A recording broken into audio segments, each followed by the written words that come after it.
Halo semuanya, video ini adalah video pertemuan kelima pada mata kuliah erosi dan sedimentasi. Pada kesempatan kali ini, kita masih membahas mengenai faktor-faktor terjadinya erosi dan sedimentasi. Adapun capaian pembelajaran mata kuliah pada kesempatan kali ini yaitu mahasiswa mampu menguraikan faktor-faktor vegetasi, tanah, dan manusia terhadap erosi dan sedimentasi. Yang pertama, faktor vegetasi terhadap erosi dan sedimentasi. Terdapat beberapa faktor, di antara lain yaitu yang pertama, deforestasi. Deforestasi yaitu ketika hutan ditebang tanpa perencanaan yang baik, atau hutan diubah menjadi lahan pertanian atau pembangunan, vegetasi alami yang berfungsi sebagai penahan tanah akan hilang. Tanpa vegetasi yang efektif, tanah menjadi lebih rentan terhadap erosi oleh angin dan air, karena tidak ada akar tanaman yang menahan dan menjaga struktur tanah tersebut. Yang kedua, yaitu overgrazing. Overgrazing yaitu pemakanan berlebihan oleh ternak atau hewan liar pada lahan yang ditutupi oleh vegetasi, sehingga dapat mengurangi jumlah tanaman penutup tanah. Ini akibatnya dapat mengakibatkan erosi tanah, terutama di daerah dengan kemiringan yang tinggi karena kurangnya penahan dan perlindungan oleh vegetasi. Yang selanjutnya yaitu faktor tanah terhadap erosi dan sedimentasi. Yang pertama yaitu tanah yang terdegradasi. Tanah terdegradasi adalah tanah yang mengalami penurunan kualitas fisik, kimia, atau biologisnya karena aktivitas manusia atau faktor alami. Tanah yang terdegradasi memiliki kemungkinan lebih tinggi untuk mengalami erosi dan sedimentasi.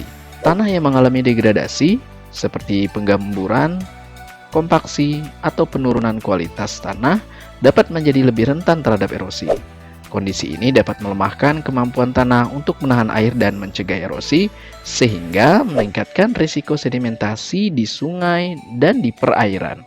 Selanjutnya, yaitu hilangnya kesuburan tanah, yang menjadi salah satu faktor tanah terhadap erosi dan sedimentasi.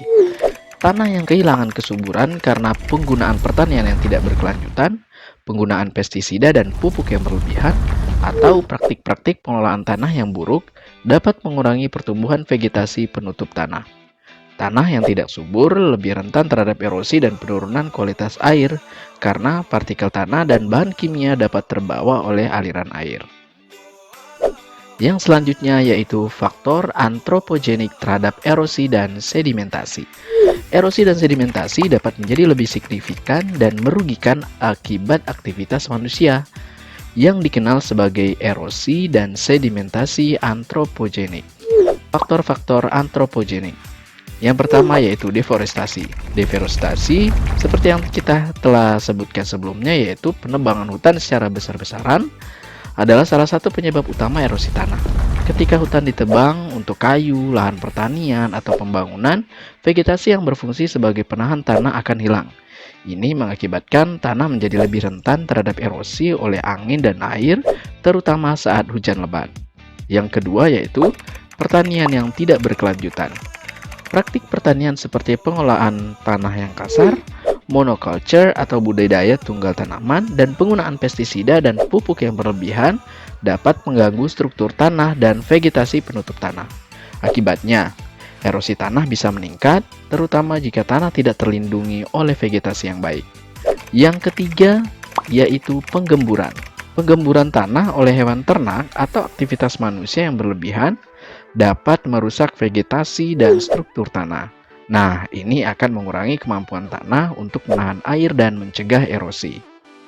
Faktor yang keempat untuk faktor antropogenik yaitu konstruksi dan pembangunan.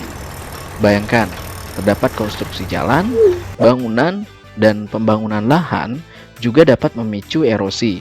Penggalian dan perubahan permukaan tanah dapat mengubah aliran air permukaan dan menambah risiko terjadinya erosi. Praktik pengelolaan air yang buruk di daerah konstruksi juga dapat meningkatkan sedimentasi di daerah perairan. Yang kelima, yaitu pengelolaan hutan yang buruk. Praktik-praktik pengelolaan hutan yang buruk seperti penebangan liar dapat merusak struktur hutan dan menyebabkan erosi tanah. Tanah yang tererosi dapat kemudian mencemari sungai dan danau dengan sedimen, kemudian akan mengganggu ekosistem air tawar. Dan yang terakhir, Di antara faktor-faktor antropogenik yaitu pertambangan, yaitu aktivitas pertambangan dapat menjadi penyebab erosi tanah yang signifikan, terutama jika tidak dikelola dengan baik. Demikian faktor-faktor penyebab terjadinya erosi dan sedimentasi. Terima kasih.